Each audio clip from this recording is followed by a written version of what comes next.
So do you get confused between the quality management system?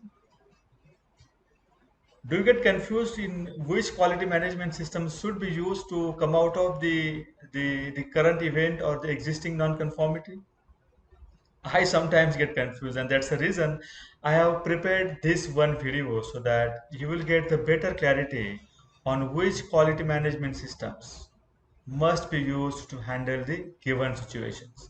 So I am going to explain you with the help of one example how the multiple quality management systems can be chosen effectively and very accurately. So let us begin with the presentation now. So here we go. The example here I have taken is about the measurement of the pH so that most of you can relate with the activity. And let us read the test preparation. So weigh and transfer 1 gram sample in 10 ml volumetric flask, dissolve and dilute up to the mark with the water. Now this is very simple preparation of the pH measurement solution for your product. And what is the specification, by the way? It is 6.50 to 7.50. Let us begin with the point number one. What has happened? Laboratory does not have 10 ml volumetric flask. Now what to do? Right? You're supposed to use 10 ml volumetric flask if you look at the sample preparation procedure. But unfortunately, you or your lab does not have required 10 ml volumetric flask. So in this case, you can take the informed decision, by if you have the another suitable volumetric flask in the lab, such as 20 ml volumetric flask. So do you understand about which QMS I am talking? Yes, I am talking about the deviation. I'm talking about the deviation because the laboratory can take the use the 20 ml volumetric flask by maintaining the same concentration of sample solution. 1 in 10 ml or 2 in 20 ml is going to give you the similar kind of concentration, and hence this is called as the deviation or the planned deviation. You are departing from the given route. You're supposed to walk the step number 1 2 3, but as there is obstacle in step number 2, you have deviated, let us say 1 4 and 3, but you reached at the destination, that is step number 3. Similarly, in this case also, you do not have 10 ml volumetric flask.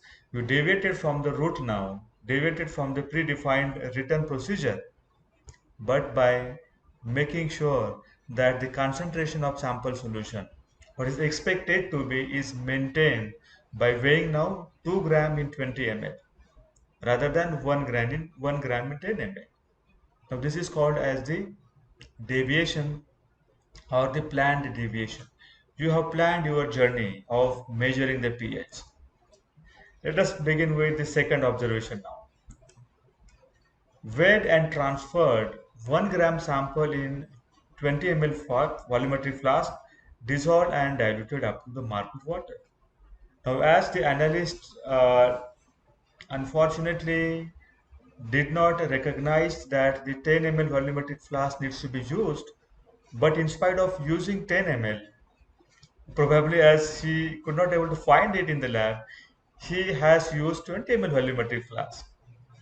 Now, what this event is called? Yes, you are right. This is called as an incident because see, you have used wrong volumetric flask. It is called as an incident, or it is also called as the unplanned deviation. In first event, in first point, we talked about the planned deviation. We knew that we do not have the flask, right? And we understand that if I have to take a deviation, what corrections I need to make into the sample preparation procedure. Rather than 1 gram in 10 ml, we have said that 2 gram in 20 ml. But in this case, what analysts have done, he has measured 1 gram of the sample only in 20 ml. Now this is called as the unplanned deviation or incident. Now what to do the next step? So you need to investigate the root cause behind the observed non-conformity. Why this has happened? Why analysts have taken 20 ml volumetric flask instead of 10 ml volumetric flask? And let us say after investigation, you will come to a conclusion that this is the root cause behind this particular incident. And then this is the third important QMS, that is the kappa. You need to identify the correction, corrective action, and the preventive action. So let us understand what should be the correction in this case. Yes, if you guess it, and this is the one that you need to again prepare the sample solution by using suitable volumetric flask, right? That is the 10 ml. Now, what is the corrective action that you want to do? Let us understand what is meant by corrective action. So, corrective action is any action taken to avoid the observed non-conformity. And what is the observed non-conformity? Is the usage of 20 ml volumetric flask instead of 10 ml. So you need to make sure that in all future analysis for this particular test, analyst will never use 20 ml volumetric flask in the place of 10 ml. And hence, what is the root cause? Suppose if you identified the root cause, that the unavailability of the 10 ml volumetric flask. So correction should be what then? In the cases, yes, you are right. And you must make the enough 10 ml volumetric flask available in the lab so that the analyst will not take the 20 ml volumetric flask. Now there could be the many more corrective actions. Let us understand what is the preventive action now. So what is the definition of preventive action? An action taken to eliminate the potential non-conformity. Action taken to eliminate the root cause behind potential non-conformity. So the potential non-conformity means what? See, this is the simple dilution error. So you need not to only think about 1 gram in 10 ml is only possible. But what are the another possible dilution errors can happen during another sample preparation? Because your lab is not only measuring the pH for the sample solution, your lab may be doing HPLC analysis, dissolutions, and many more. So what preventive actions you supposed to take so that the dilution error in all the areas will never happen? Now this is something called as the proactive approach. You are not waiting something to happen and then reacting onto the situation. That is already done as a part of your corrective action. Corrective action is what? Reacting onto the situation and then trying to come out of the that one particular event. But as far as the preventive action is concerned, it is not only related to that event. It is related with your broader thinking process, making sure that the dilution error will not happen in the lab at all in all another areas. And this is called as the proactiveness, the occurrence of the incident event in the lab. And this is something more important, and we must make sure that our preventive action must be practicable, achievable, and measurable. So here are the few preventive actions for this one non-conformity. So as the analysts are confused in identifying the glasswares, probably you can think of having the color code glasswares so that the glasswares can be very easily identified. The second thing, um, rather than giving the suitable weight and dilutions, if you give the required concentrations to be prepared, and if you understand that, now if you look at the procedural part, you will see 1 gram in 10 ml. So what is the percent of the solution you are getting at the end of the preparation? It is 10%, right?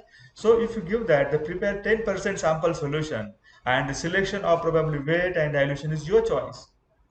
Will that be beneficial? And this could become the preventive action. So identify what are the corrections, corrective actions, and the preventive actions for given non-conformity. This is the third important QMS. Okay, so let us move on to the third important point. So as you know that we have proposed preparation of 10% sample solution for measurement of the pH.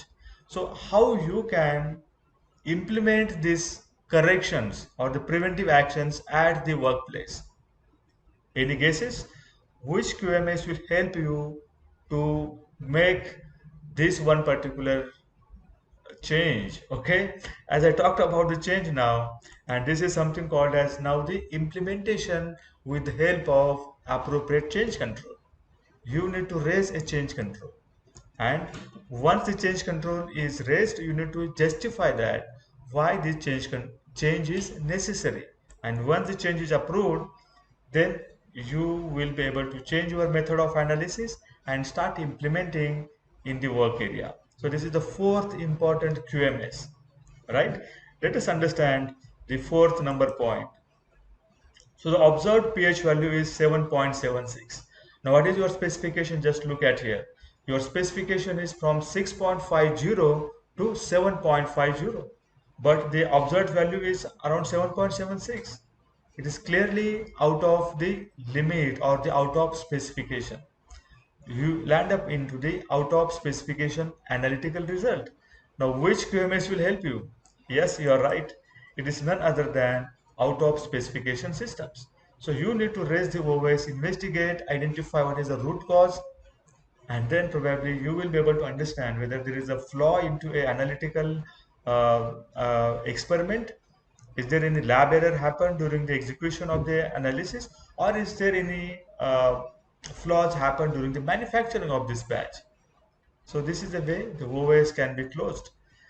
The next important QMS is, you know what, let us understand the point number 5 is the pH value is always found between 6.70 to 7.700, which is within the spec. If you can see the specification at the left side of this screen. But in today's observation, somehow your observed value is 7.48. Now what this talks about? Is it a OS? It is absolutely not, because it is still meeting the specification. Then this is what? Yeah, you have guessed rightly, and it is nothing but out of trend now.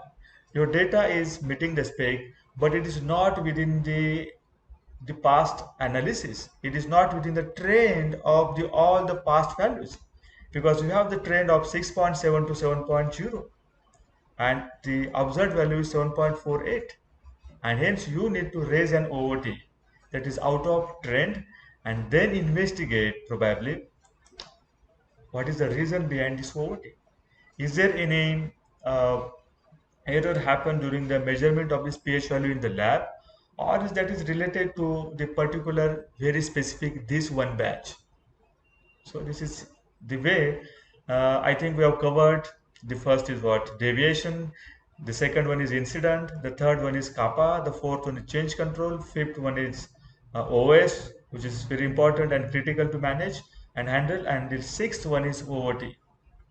So this is the way you probably can able to understand and identify which QMS will help you in the given situation, so that you will be out of the non-conformity.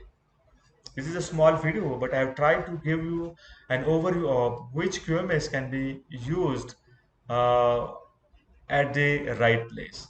So thank you very much for watching this video, and I will meet you soon in another such kind of informative and useful video.